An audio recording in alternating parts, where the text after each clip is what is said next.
The season premiere of Sons of Anarchy is over, but we're just getting started here on Sons of Anarchy Live on post-show recaps. And now, here are the two guys who would never, ever rub salt in any of your wounds. I'm Rob Cesternino. Here's Josh Wigler. Josh, how are you doing? Happy premiere night. Final ride. Happy premiere night. Happy final ride to you, Rob. Oh, my God. How Oh, does my your God. how does your head feel right now? Oh, my God. That poor guy. That Can you poor guy. can you believe that now 2 episodes of Sons of Anarchy in a row have ended with forks to the head? Wow. Wow. That's maybe a little extreme. Maybe one fork to the head too many. All right. Well, we are going to start to unpack everything that happened in the Sons of Anarchy final season premiere here live. We are right after the episode. It has just ended. We're live here on premiere night, Tuesday, September 9th. Hopefully, you guys can join us live in the future. We will be live every Tuesday night all the way from now until the finale of Sons of Anarchy here on the final ride. Of course, if you're listening to us after the fact, whether you're on YouTube or in our audio podcast, you could subscribe to the audio podcast of Sons of Anarchy here for the final 13 episodes. That you can get that at postshowrecaps.com/Sons iTunes. Sons, S-O-N-S, iTunes. Okay? So we are all set and ready to go. And Josh, I'm very pumped up to know that you are such a big fan of the Sons of Anarchy. I really enjoyed our chat ahead of the season premiere. Like I said during our preview, Rob, I didn't want to talk to you at all about Sons when I knew that you were watching it. I didn't want to spoil anything accidentally. This is a crazy show, and so many outrageous things happen. People die in the most unbelievably insane ways. Lots of twists along the way. So I wanted to steer clear. I wanted to wait until you were all caught up. You're all caught up now, and I always love nerding out about TV with you, Rob, and I think that this is going to be a fun one for us to carve into. Yes, and carve into or stab into, however we want to pierce it with a sharp object. We're putting sharp objects into the show, however you want to do it.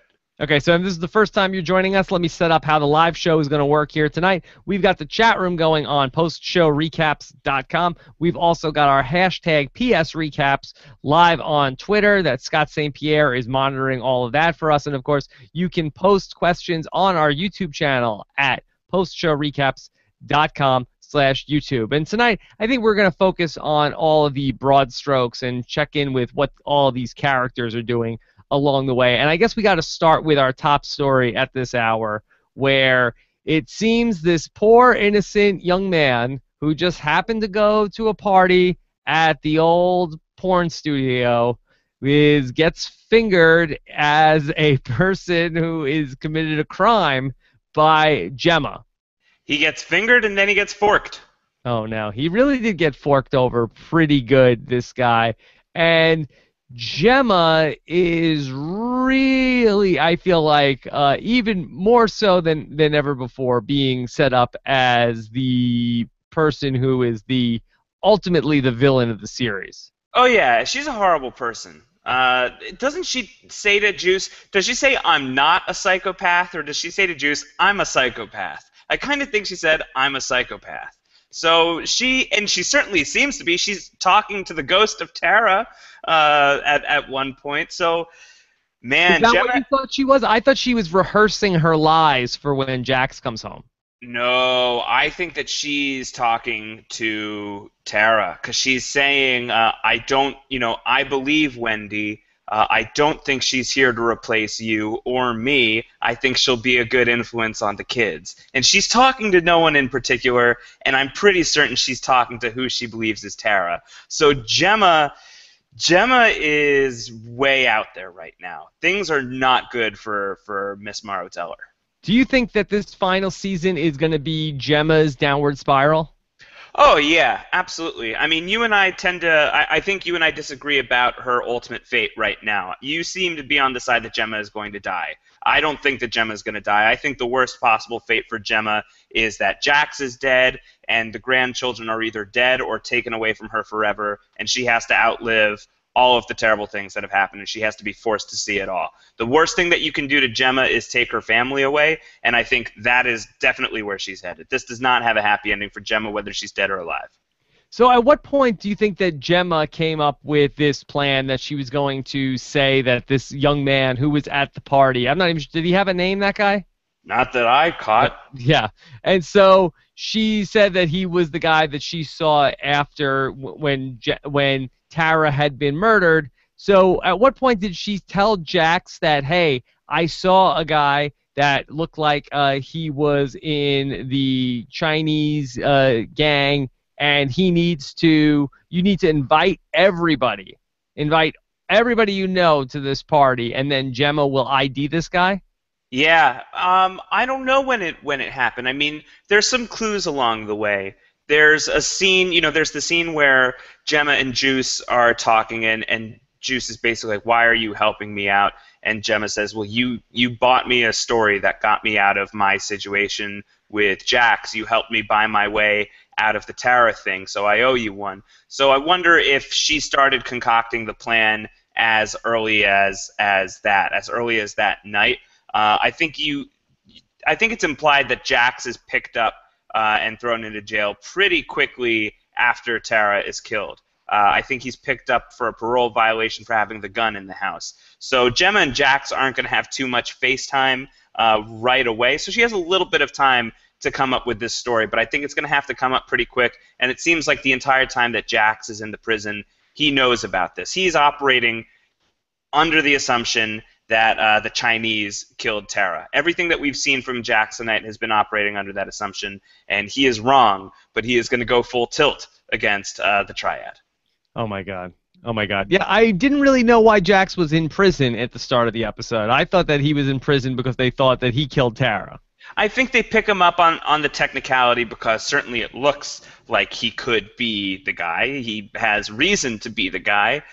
He was, going to, as the DA puts it, do the right thing. He was going to be the guy who turned himself in to protect his family, but maybe he had a change of heart. Maybe he decided it would be easier to put a carving fork in the back of his wife's head instead and continue ruling the table. So it certainly looks like, based on everything out there, that Jax could be the guy who murdered Tara.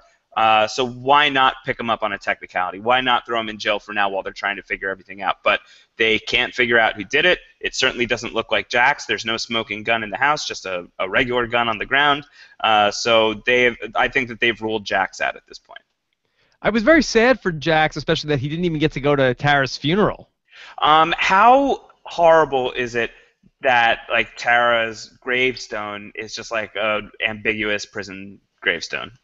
Well, it's only been 10 days since she died, so I think that's the kind of thing where the gravestone actually comes in way after the fact. I don't but think it just all it has is her name, her date, and her prison number. So she was in legal trouble at the time. So is that just this is what happens to her? She's just going to be marked off as a prisoner? I think that it might just be a temporary setup for Tara. It seemed pretty bleak to me. It does seem pretty bleak.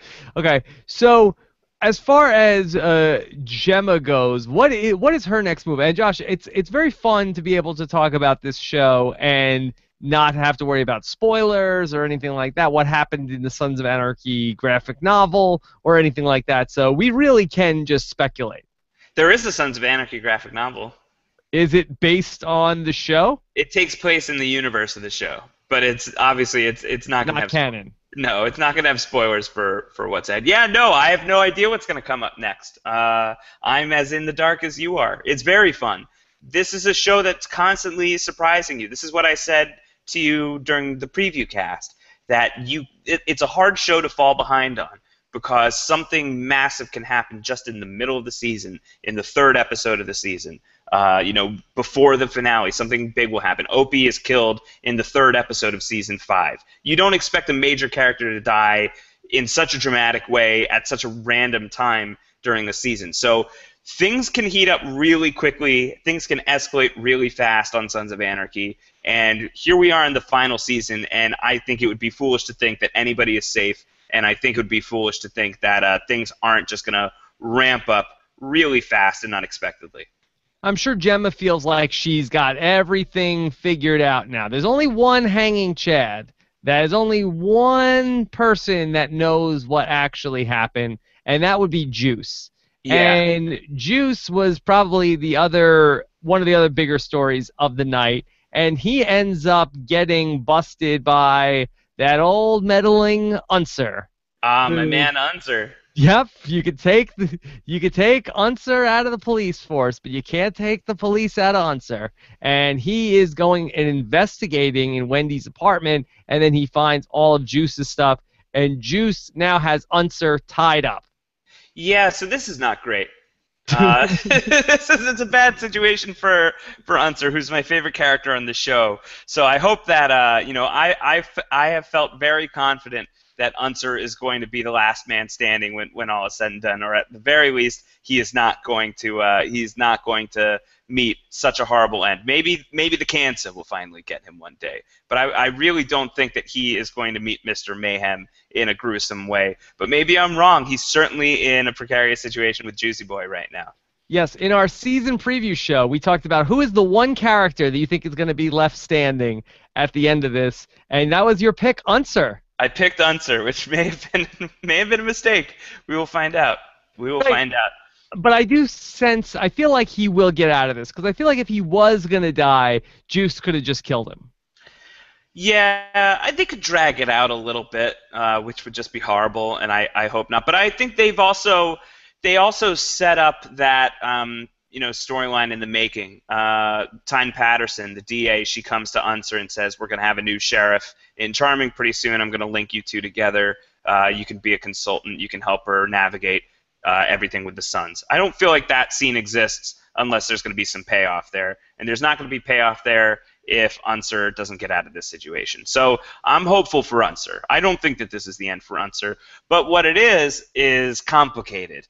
You're right. Juice is the guy that can bring Gemma's House of Cards tumbling down, but now Juice is connected to Unser, and Juice is connected to Wendy. If Wendy digs too deep, Wendy can find out what's going on with Gemma and Tara. So there are some potential thorns in Gemma's side here that she needs to keep an eye on, and I would definitely not put it past her to stick a fork in Wendy, in Juice, in Unser if she has to.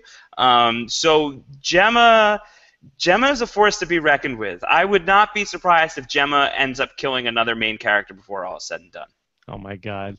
Now, do you have any issue with Juice deciding to hide out in Wendy's apartment? It's not with Juice. Juice is desperate. He just needs to lie low. He needs to do whatever he can. He doesn't have money. I think he says that he has some money stored away, but he can't get to it because the club is watching his storehouse. So it's going to be really hard for him to find a way to get to his supply. So he's really kind of stuck. He can't get out of Charming.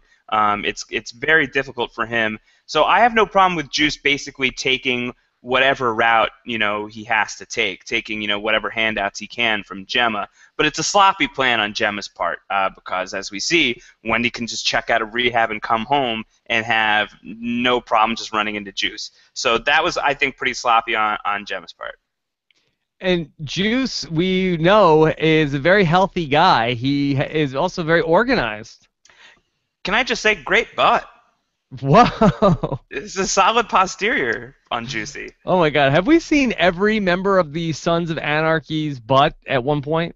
I think with jeans on, sure. Naked butts. I think I would remember Bobby Elvis's butt. Yeah, I think so. That's probably. I think I would remember Bobby Elvis's butt, and I don't remember Bobby Elvis's butt, and I think that's okay. Okay, that's fine. Now, do you think that Happy's butt has smiley face tattoos on it? I guess so. all the people he's killed, all the butts he's kicked. I think so. Every time he kicks somebody's butt, he puts a tattoo on his butt. Yeah, I think so. That sounds about right. Yeah. Okay. So, the Juice thing. How is this going to get resolved? Where is this going? Well, it's interesting. Juice is in a pickle. He's in real trouble. The Sons want him dead. The Sons, if they find out where Juice is, it's going to be a quick trip to meet Mr. Mayhem. So Juice can't cross paths with the Sons for a little while unless Kurt Sutter is planning to just kill Juice off very quickly. And that seems, I feel like Juice is a longer term player this season. I think there's a lot of interesting stuff that you can do with Juice. I kind of think Juice is one of the unsung heroes of this show. His story got very interesting in season 4 with everything that happened with him and Eli Roosevelt, and everything about his race being something that could be used against him in the club, so he gets blackmailed and he gets into all of that trouble, and that has really haunted him for a long time. And I think that ever since that happened, basically Juice has just been kind of a phenomenal character for this show. Again, he's another character I don't see how he gets a happy ending, but maybe he gets a happy ending in the form of Happy killing Juice. I think that Juice probably does not survive Sons of Anarchy. Yeah, he's not going to survive, I don't think. He's been such a tortured character, and he needs to sort of eventually be put to rest. I do agree. I think he's going to die, but he needs to give that information, because there's no way, unless Gemma confesses to Jax, there's no way that she's going to get found out as being the person who killed Tara. Juice could tell Unser. In fact, I would not be surprised if Juice tells Unser. I wouldn't be surprised if Unser might suspect it already. Unser basically gave Gemma the reason to go to Tara's, right? Didn't Unser basically, incorrectly play the game of telephone and said, Jax is going to jail, I don't know what's going on, Gem. And Gemma goes over to Jax and Tara's house and stabs Tara in the back of the head with a fork. So there's got to be some lingering suspicion in Unser's mind, unless he has blinders on because he loves Gem, which is possible. But I feel like Unser, we saw it tonight. He sussed out that somebody was staying with Wendy. He sussed out that something was amiss in Wendy's house. He's a good cop. He was a corrupt cop, and he's been out of the game for a while, but he's good at what he does. So I could see Unser playing into this in a big way, and I think that would go a long way toward his story. He obviously feels terrible about what happened to Tara. He was very close to Tara. I could see Unser factoring to this in a big way. So Juice could die and Unser could carry the torch. Oh my God. Or you could carry the carving fork.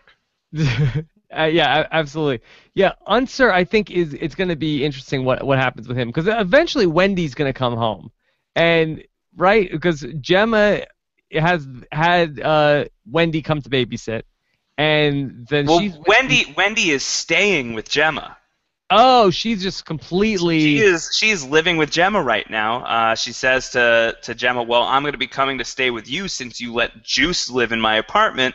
And Gemma comes over and says to Juice, "The good news is you get to stay here for a little while. You don't have to leave tonight." And then Wendy comes over a little while later and says, "I brought you some fruit and shit," is what she says. And so when she says that, she says, "I'm going to live with Gemma." So Wendy is not necessarily coming back anytime soon. Unser could be missing for a little while, and he could be at Casa del Wendy for a little while. So what's the end game for Juice with Unser? I mean, is he gonna torture him? Why tie up Unser? Because he can't let him leave. Yes. He can't let him leave, and he probably doesn't want to kill him, because Juice is not they're all bad people. Let's just say that up front. All of the Sons are bad people, but I think Juice is not the worst of the bunch, and we've seen Juice have some semblance of a conscience here and there. I realize now I'm saying this about the guy who just shot a police officer in the back in cold blood, no less than one episode earlier than this. But I think that Juice has something of a conscience. He's close to Unser. All of the Sons are close to Unser. Unser's been a good friend of the club. Juice is torn. He loves the club. He understands that his days with them are probably numbered, and certainly that they are out for his blood right now. But I think for him, he really needs to think this through. I don't think that killing Unser is an easy decision, but he can't let him leave either. So he's probably figuring out what the F he has to do here. To you, did Juice's decision to do what he did at the end of the last season make sense to you, to help Gemma get into hiding? No, I don't really understand it, to be honest with you. He's already in so much trouble with Jax. I don't know why he feels like helping, maybe he feels like helping Gemma out is helping Jax out, and maybe it's something he's going to regret after the fact. But this isn't good. There was really no good reason for him to do what he did. I think he can go and tell Jax, your mom killed Tara. I was there. I killed Eli. But what does Jax do with that information? Does that smooth things over between Jax and Juice? I don't think so. I think it probably makes things worse. Mm-hmm. So I don't see how this helps Juice's cause at all. I don't know why he did what he did. Yeah. I think that might be a case of, hey, Jax, I have something to tell you. Don't shoot the messenger. Right. Literally, do not shoot the messenger, but I have some news to tell you. Yeah. Your mom killed your wife. Yeah, and I saw it and helped. He didn't help. He helped her not He go helped, to... he helped cover it up. He Yes. helped cover it up, and in so doing, in the cover-up, he has helped the Sons go to war with the wrong people. That's really one of the big stories of the night that we should talk about, is the Sons are about to go to war for all the wrong reasons. Yeah. Well, there's a lot of that happens on Sons of Anarchy where people get killed by accident, and then there's all of these repercussions that happen because somebody killed somebody else by accident because of a lie. Like Right. Going back to when Tig ran over Pope's daughter with the car because they told them that the Niners came and shot Clay when it was really Opie. Right, and then Pope turns around and burns Tig's daughter alive right in front of Tig. So yeah, this kind of blowback happens frequently on Sons. And I'm pretty sure does Tig know that was a lie? I think at this point he does. Okay. I'm not positive on that. I'm a little rusty as far as that goes, but I feel like rarely does Jax get it wrong. Obviously he didn't know the extent of Clay's involvement in the death of Jax's father, in the death of JT, until the end of season 4. And after that, the BS is out of the way. He sees Clay for who he is. He knows what's going on there, so he comes after Clay. He knows what he has to do there. I feel like Jax is typically a pretty brilliant tactician. Maybe not the greatest guy in the world. I'm not really giving a thumbs up for the time that he injected his drug addict ex-wife, his recovering drug addict ex-wife, filled with drugs just to scare her away. That happened one time. It was one time too many. It was bad. It was very bad. Jax is a bad guy. You can relate to him on certain levels, but he's a bad guy fundamentally. Just not a great guy. But he's a genius strategist. I think his plans tend to be really elaborate, and they usually work. This time, we, the audience, know that he is going all in against an army that he has really no business fighting, because he is going against them for the wrong reasons. He is going to wage war on the Triad and, by extension, the Mayans, because he believes the Triad killed Tara, and that's all because of Gemma's lie. And Juice is assisting in that, unknowingly, by helping Gemma out here. So it's very convoluted. It's a really complicated web that's going on right now. But basically, everybody is lying or everybody is wrong, and everybody is going to pay for it. It's an ugly situation.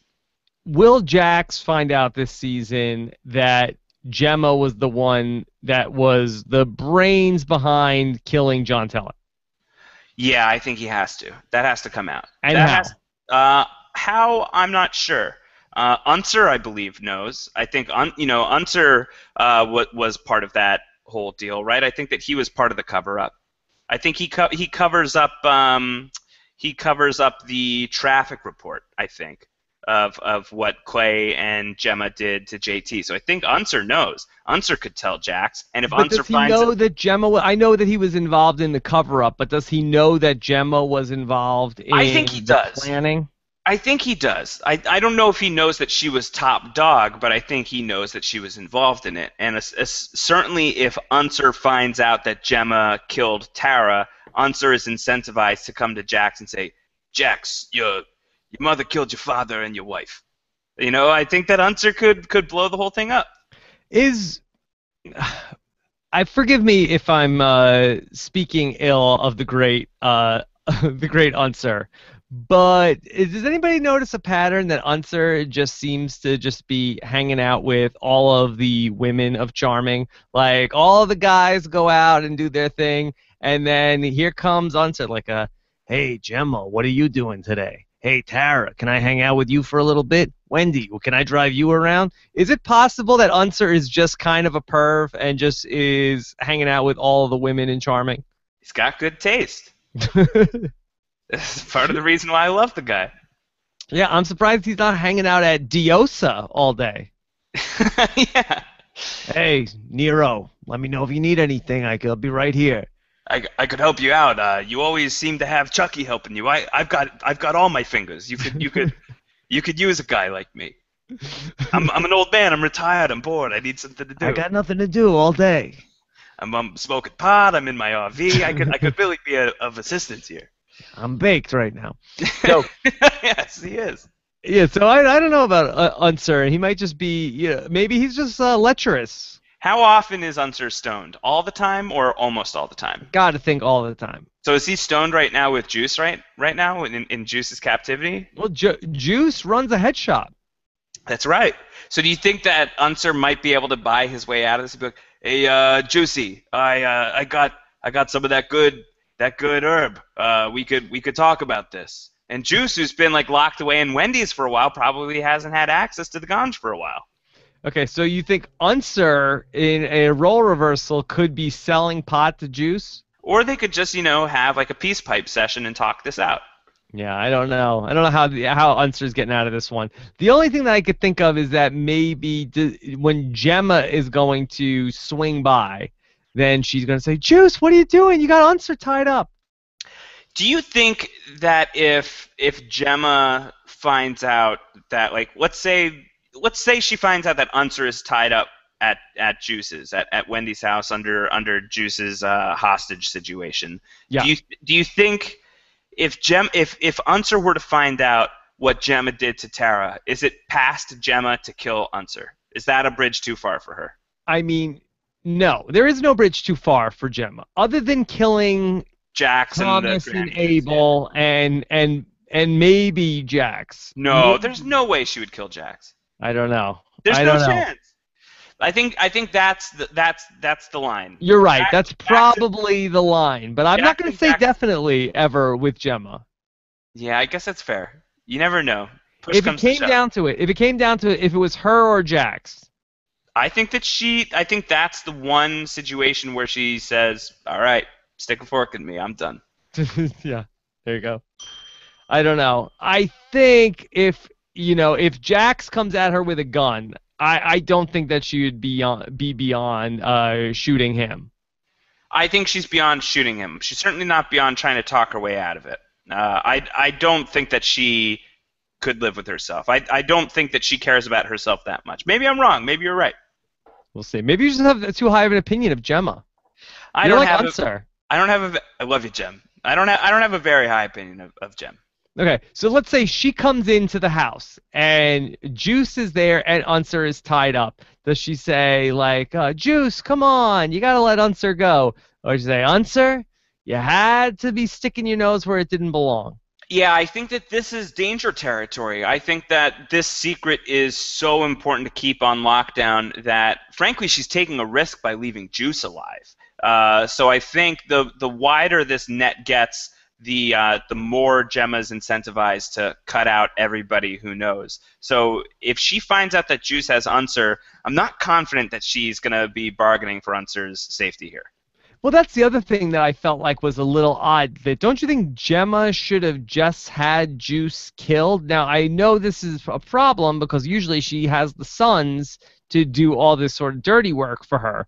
But I kind of feel like killing Juice is a big part of this plan here. I'm surprised at how much she's helping him.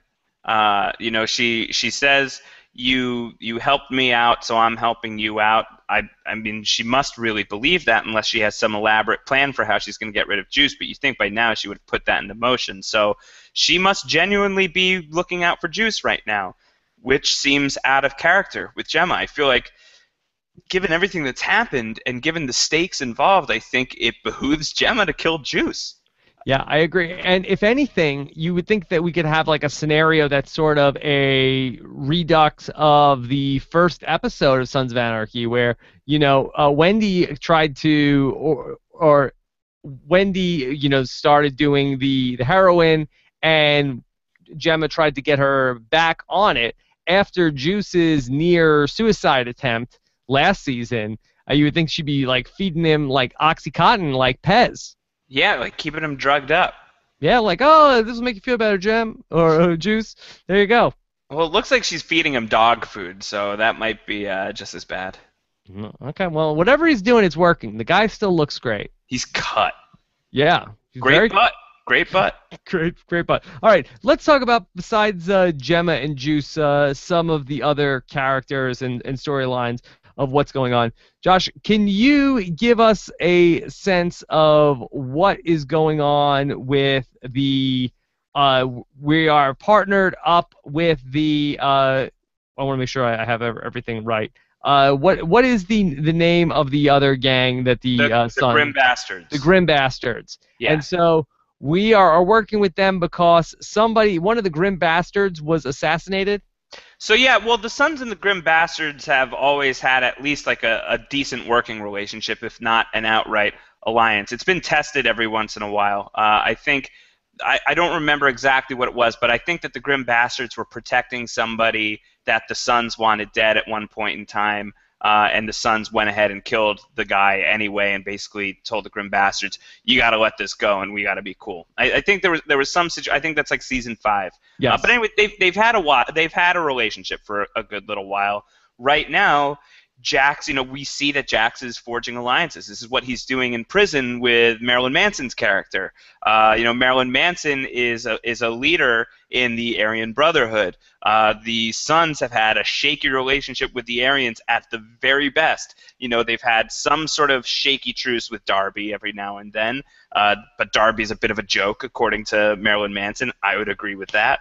And they talked about Zobel, who we haven't seen since season 2, who was like the real jerkwad white supremacist who was basically behind Gemma getting raped back in season 2, and that guy was a monster, and Marilyn Manson knows that guy almost destroyed us. So Jax has basically smoothed things over with the Aryan Brotherhood because he needs a guy like that. He needs those people on his side. He needs the Grim Bastards. He needs everybody he can possibly get because he knows that war is coming. And even though it looks like he's ramping things down when he has that sit-down with the Triads and the Mayans, he's actually going to be ramping things up, as evidenced by the fact that he just stuck a fork in the back of the head of a member of the Triad. So with the Grim Bastards, I think it's really that the Sons and the Bastards just need to really kind of be working together and be helping each other out and being really in each other's good graces. So the Bastards have some problems going on. One of their members got killed. I think a bunch of others are hospitalized and not doing well. T.O., the leader of the Bastards, basically says my table is thinning. I'm losing control of my club. I can't lose control. And Jack says, "We're going to help you out. We're going to help you out." So that's like the C plot going on right now, is that the Sons, that Sam Crow is helping the Bastards try and track down the guys responsible for killing the members of the Grim Bastards. And I guess that leads us to like this orgy of reverends and pastors. Yeah, that was that just a red herring, or do you think that those guys are somehow involved? My takeaway from it, and I was a little bit confused, but I think I'm right. Somebody correct me if I'm wrong, please. Is that I think that they got their signals crossed. I think that they were looking for a blue car. They found a blue car. I think they were desperate. They go into the motel and they just like find this like really shisty situation with the reverend and the pastors, and they kill the wrong people. That was my take on it. And it's basically like, oh well, bury these bodies because we just killed the wrong people, and now we gotta keep looking for the guys who killed the Grim Bastards. It was a bit of a human centipede going on in there, right? A little bit. Gives new meaning to Holy Trinity. And so they were all reverends? I really was very confused about it, and I'm typically confused, but I was especially confused about that. And so they were all reverends, and you feel like they are connected? I don't think they're connected. I don't. I think that this is unconnected from everything. Maybe I'm wrong. My sense was that they were unconnected, that they were not the people responsible for killing the Bastards, and I think that T.O. makes that fairly clear. He's like, "I'm sorry, I led you guys here," and Jack's like, whatever. We kill people all the time by mistake. It's fine. So I think it was just like they killed the wrong guys. Not to say that won't blow back on them, because this stuff usually does blow back in some way, but I don't think that this was I think this was unconnected. Is it weird that we're dealing with something that sort of happened off camera of these guys are mad about a death that happened off camera, and I mean, would we be more invested in it had we seen it play out? Sometimes this show, I think, is a little too complicated for its own good, a little too cute. There's so much going on right now anyway, with the Suns and the Mayans and the Triad, and it's a lot to keep track of. The IRA, how are they still involved? Where is August Marks? There's a lot of players that you need to keep track of on Sons of Anarchy, more than maybe you would think when you first started watching the show. It's gotten really complicated. There's a lot to watch out for and to remember, lots of details. And I feel like this is just like, I don't know. I feel like there are other storylines that they could be focusing on. This seems kind of extraneous to me. Yeah, there's a lot going on there. A storyline like this is the reason why the season premiere of Sons of Anarchy went almost 2.5 hours. So it's a long time. I will say that the part where they went to the guy's house in the wheelchair was pretty good. That was funny. We haven't been able to talk much at length about the show. What do you think about those types of scenes? Do you like it when there's these kind of goofy chase scenes with the Suns? Where they're like a car chase? Yeah, they always play kind of I feel like the goofy rock music, yes. And then some hilarious motorcycle hijinks ensue where they'll tie a guy to chains and drag them along the streets, or they always do some motorcycle hijinks. Yeah, it's like they're Roadrunner scenes. Yeah, sort of like Smokey and the Bandit type stuff. Yeah. And I feel like I personally am not a big fan of those scenes, and the music that they choose often will take me out of it, because it's they get in the car come on, let's go get that guy, and it's and the music is on. I'm like, okay, well, yeah, I'm like, I know nobody's gonna die because the music does not support that. At least no one important will die. Yeah, nobody important will die. I find in Sons of Anarchy that if there's more than 3 people in a scene, you probably could just not pay that much attention to it. And the scenes where it's just 2 people, you probably want to pay a lot of attention to it. So sometimes where we're in a big group of people and it's talking about all of the different politics and all that stuff, I feel like that's not as much fun as when there's just 2 characters and secrets and all that sort of character stuff. Well, speaking of music, what did you think of the cover of Bohemian Rhapsody taking us out of the episode at the end? Not as much fun as Wayne's World, though, right? Not as much fun as Wayne's World. Oh, my God. Mama just killed a man. Oh, my God. Truer words, man. Yes. Very, very, very good. And I like that stuff. I enjoy the opening and closing music montages this show tends to do. It can go on for a while, and it contributes to the long run times of the episodes. I actually think it's kind of part of the art of Sons of Anarchy. I enjoy these scenes. No, they're good. I think Sons of Anarchy, top 3 montage shows of all time. It's a great montage show. Yeah. What are the other 2? Lost did some great montages. Yes. I don't like Lost, though, so let's talk about another show. I'm trying to think of another show that really nailed it on the 24's episode closing split screens. No, that's not a montage. They don't do montages. I'd have to really get out the pen and paper to figure out the montages. Got it. I think Mad Men does some good montages.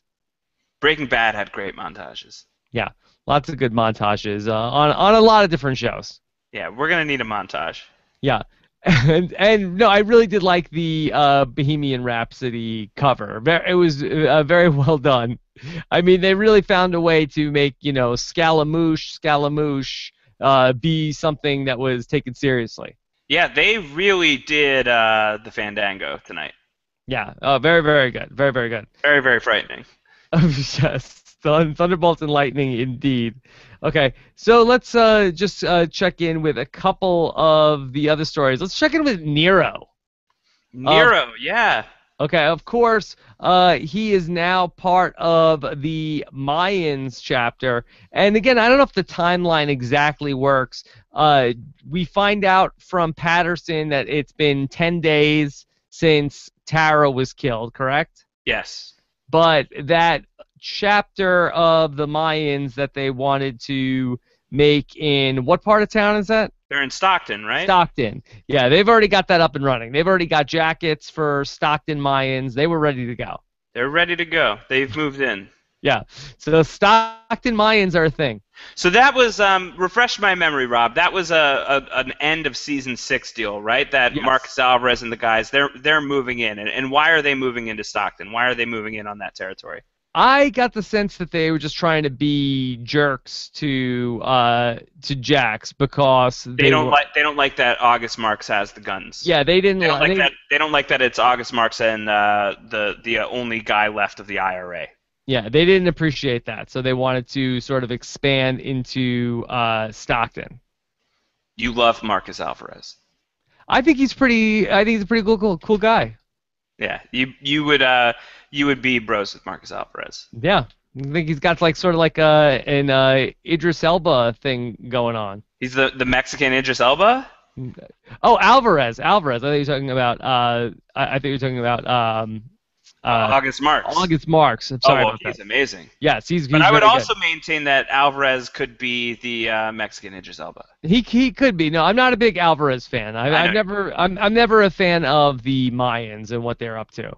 The Mayans, I think then you'll be okay, because I bet the Mayans all get wiped out. Yeah, I think they will. I do think that's where this season is going. But I don't like how they brought Nero into the fold. I'd like to see. I wish Nero was not hanging out with the Mayans. I am worried for Nero. Yeah. I am very worried for Nero. This is a guy who is trying really hard to do the right thing, and I think he is the character that means a lot to Jax. You know, even if they don't always see eye to eye, and certainly right now, Jax and Nero aren't seeing eye to eye because Nero is spending a lot of time with the Mayans. Nero means a lot to Gemma, and I feel like Nero can be a casualty of war. That's this war that is being built on Gemma's lies that are fueling Jax's vengeance, and I think that Nero could get caught up in that, and that could be a real big catalyst for any conflict that's going to come between Jax and Gemma. And I'd be very interested to see Gemma's reaction to a Nero death and to see what maybe her participation level is in a Nero death. We've certainly seen lovers turn against each other on this show before, very famously when June Stahl kills her partner in more ways than one, her partner at the ATF and her partner in the bedroom, and she shoots her just to get ahead in life, just to further her cover story, while she's sussing out this deal with the Sons. I could see something similar happening with Gemma and Nero, and that would be pretty extreme, but I could see it. Either way, I'm very worried about Nero. I don't think it ends well for him. Yeah, Nero is an interesting wild card because I feel like he is the one person in the show that could somewhat redeem Gemma. Like, I feel like their scenes together are still, like, somewhat positive for Gemma, and I feel like that's the only thing she's got left. And Nero knows that Gemma... what does he know about Gemma? He knows that Gemma had a role to play in the JT thing, right? Yes. If Nero finds out about Gemma killing Tara, especially when Nero is, in bed with the Mayans and by extension in bed with the Triad, I feel like that's not going to hold well. I mean, Nero has walked away from Gemma for lesser reasons than that. So I think Nero if he is able to find out about what Gemma did to Tara, I don't see that being something that he can hang on to. I think that is a deal breaker, and that could either end in his death, or it could end in him bringing the news to Jax, and who knows how it could work out. But Nero still has a beef with Jax over that he ordered Juice to kill Dave Navarro's wife at the beginning of season 6. Right, he's not happy about that. That was a big revelation at the end of season 6, and that's why Jax is so mad at Juice, right? Because Juice confessed that. That was a big problem. Yeah. That's a big problem. And is that a big enough problem that Jax wants Juice dead, or is Juice blowing it out of proportion? Well, Juice has just been messed up all the way back from season 4, from when Jax thought he vouched for that Juice was going to be okay after he tried to hang himself, and then he's been like sort of like borderline suicidal and messed up since then. And everybody's like, "Is Juice okay? Is Juice okay?" And then after the whole thing with Diosa, where he's trying to taking all the pills and whatnot, they just feel like he's unstable. Yeah, I guess that's fair. Yeah. But yeah, so I don't know. It'll be interesting to see how Nero plays into things going forward. All right, let's get into some of your questions here tonight, talking about the premiere of Season 7 of Sons of Anarchy. And let's get it started with Jason Burning, who says, did you notice Bobby get a little choked up when Jax brought up JT? Such great acting. Yeah, that's at the table when Jax is basically talking about, I never expected to get back here. I never expected to sit at the head of the table again. And Jax is saying, I tried to get my family out of here. I tried to get us out of guns, but that's a false pardon. And this is what my dad did. And he lost everything. He lost his life. He lost his patch. And yeah, Bobby's getting a little bit choked up. It's interesting to try and figure out where Bobby stands on everything, because he has not always seen eye to eye with Jax. And even more than that scene, I'm really interested in the final scene of the episode with Jax killing the Triad soldier who he believes killed Tara. I am really fascinated by all of the club members who are there. There's Chibs, there's Tig, there's Happy, and those are guys that you expect to see in this situation, and frankly, people you would expect to kind of relish the violence given the circumstances. Bobby never struck me as that kind of guy, and Bobby's in that room. So, Bobby's always sort of been the moral compass of Sam Crow, and to see that he is really all in on Jax's plans right now, I wonder how long that's going to hold. Well, there was that one scene that we're talking about where Jax sat at the table, and he said, basically, I need to know everybody here is all in. Yeah, and Chib speaks for everybody and says, we're with you, we love you, we trust you. What do you need us to do? And Bobby doesn't say anything. Maybe Chibs is speaking, he's over speaking. Who knows? Yeah, I think we're probably too late in the run for Bobby to have cold feet again about the Suns. I feel like we sort of went through that, and then he came back into the fold last season. And now I feel like with only 12 episodes left to go, I don't think we have time for another Bobby sort of questioning the club.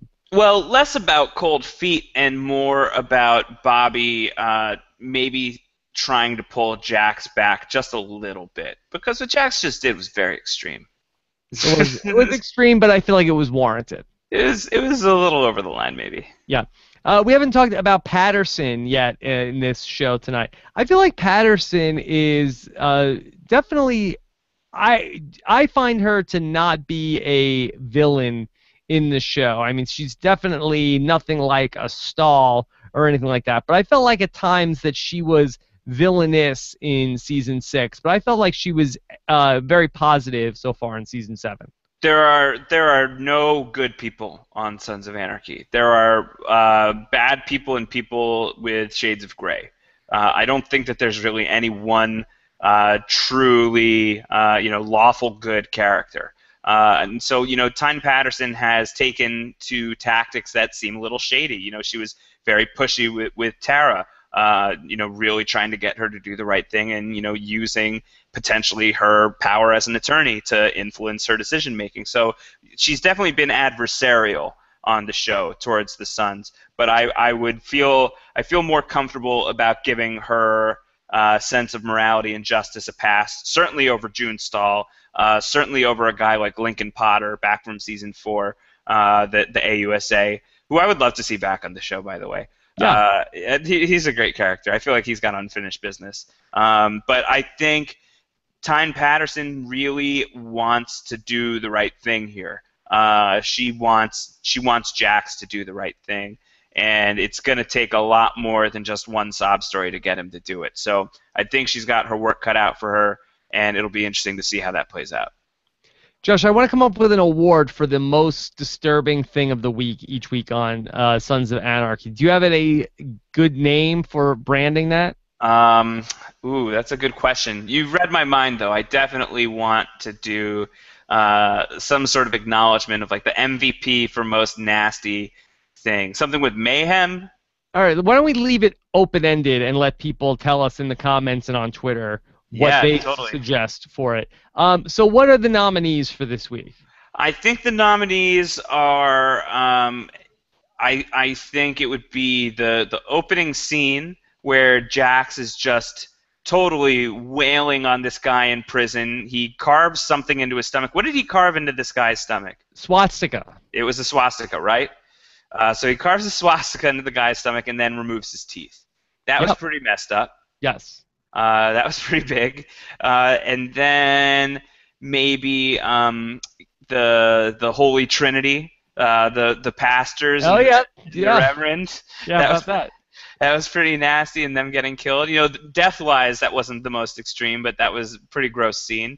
And then the ending was disgusting. Can I make another nominee? Yeah, let's hear it. Okay, so how about when the Sons show up at the guy in the wheelchair's house, and Tig and the guy have an exchange, and the guy is talking about how his you-know-what smells like Tig's mom's butt, and then Tig came back that he had already been having relations with his own mom's butt. He said that his mom used to refer to him as Little Alex Enema. I think was what he said. Yeah, that's gross. That's gross. I think that's a different award. I think that's like the grossest like comment.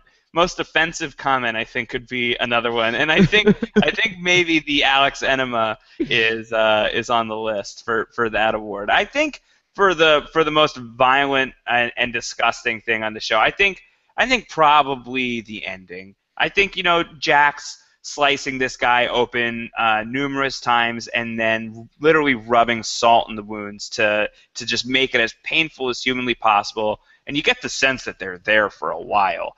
Before he finally puts the carving fork in there. And there's the other thing that's, aside from the violence, which speaks for itself in that scene, there's something like weirdly sensual about the way that Jax is doing it. Like he's like kind of like connecting with Tara in a way. The way that like he like thumbs the spot on the Triad's head where Tara had been stabbed almost lovingly is really haunting and weird and creepy. So I think that the final scene of the episode, I think the Bohemian Rhapsody, I think that's gonna do it. Was that the name of the episode? Yeah, I think so. Okay, there you go. All right, so help us come up with the name for our most outrageous Sons of Anarchy moment of the week. Yes, come up with something elegant, guys. Yes. In addition to the live stuff, you can also send us your email feedback all week long. You could send that to feedback@postshowrecaps.com, or also you could send us on our website on the Contact Us page at the bottom. All right. So, Josh, next Tuesday night, we'll be back live talking about Sons of Anarchy. Do we have a hashtag for tonight's show? Ooh, I want to say like juicy butt, but I don't think anyone's going to hashtag that.